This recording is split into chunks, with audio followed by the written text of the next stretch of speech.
Hola, soc en Rafael Catafal, de l'Associació de Propietaris del Montseny i també propietari forestal.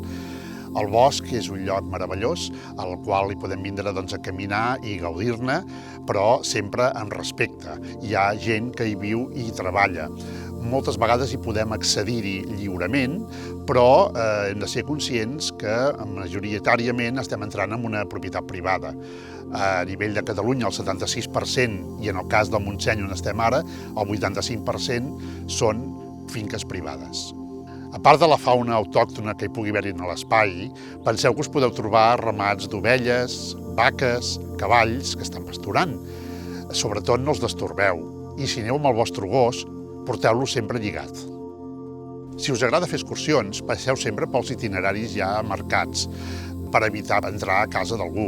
La majoria d'espais naturals ja disposen a les seves webs d'uns itineraris per poder gaudir i arribar a llocs fabulosos. Per tant, planifiqueu bé la vostra sortida i seguiu els camins marcats. I si trobeu algun cartell que us avisa que hi ha una batuda de caça o que s'estan fent treballs forestals, sobretot tingueu-los en compte i així d'aquesta manera podrem evitar situacions de risc.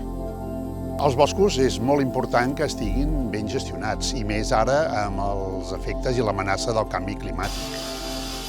Afavoreix a la biodiversitat, és important també per millorar la captació d'aigua i per la recàrrega dels aqüífers, per la captació de CO2 i també per la prevenció d'incendis.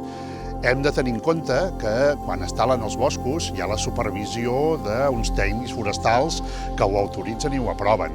Si veieu un bosc que s'està tallant o s'ha tallat i està gestionat, penseu que és en benefici de tots.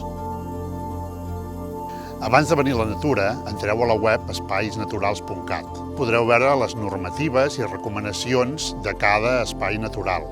Així, la vostra visita serà el més respectuosa possible per poder mantenir l'equilibri natural i, a més, poder gaudir d'una bona experiència.